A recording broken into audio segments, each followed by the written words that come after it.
Emirates continues flexing its muscles by reactivating the oldest A380-800 and therefore adding essential capacity across its network. Flagged by media outlets and now backed up by fleet data, A6-EDF returned to service on the 3rd of April after a lengthy period on the ground. The aircraft, which was ferried to Dubai International, believe it or not, on the 12th of September 2009 for delivery, is now 19.1 years of age, as it possessed test registrations of FWWSD and FWWJB. However, when the COVID-19 pandemic hit, Emirates was forced to adjust its flight schedule quite significantly, with international travel demand being wiped out. While Emirates still felt the A380 had for them a long-term role, it wasn't afraid to cut aircraft in the moment to manage its finances and ensure there was a bit more smoothness around its operations. A6-EDF became just one of the many jets that was parked at Dubai World Central. Specifically, this parking occurring between the 24th of March 2020 and, believe it or not, the 30th of December 2023, resulting in a much longer period than your average aircraft, casting doubts over what its reactivation plan was going to be. At the end of the day, remember, Emirates loves to keep its fleet youthful and will not hesitate to remove an aircraft from service sooner than maybe what would be present for another airline. The aircraft then, at the end of 2023, moved from Dubai World Central to the airline's primary home of Dubai International. It has since been stored before now being returned to service at the beginning of April.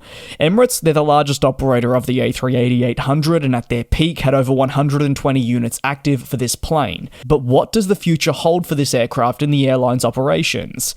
Emirates must assess the future. Considering Airbus and Boeing have decided against moving forward with another super jumbo capable of seating the Dubai-based carrier's required capacity, they need to really look ahead. Therefore, the airline has been forced to branch out, looking towards planes such as the A350 and the 777X to carry its operations forward. While it has made calls for an A380neo type aircraft, those calls so far have gone unanswered.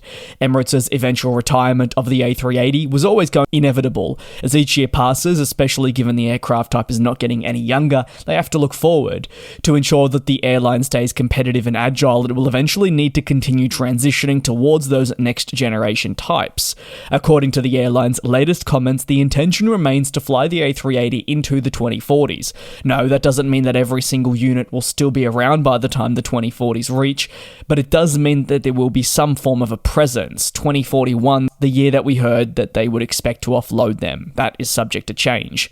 This remarkable feat would ensure that the A380 would fly for 2 decades following its last delivery and have an operational life exceeding 3.5 decades. While the program's total deliveries and commercial success may not have been, say, what Airbus had intended, having the Dubai-based carrier stretch the program's life out into the 2040s, even if they are the only airline to do such a thing, would definitely be considered a success, considering what has really transpired in the last decade. Emirates' retirement date remains subject to change, considering the industry's many unknowns and obviously the global climate.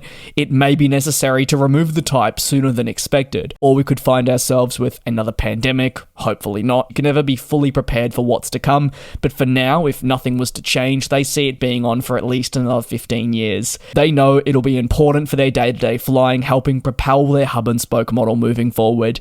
Keen to hear your take down below in the comments on the reactivation, what's next for the A380 and how they'll continue to use this plane for many more years. Thanks for watching, take care, do be safe, and I'll see you tomorrow for your latest industry recap.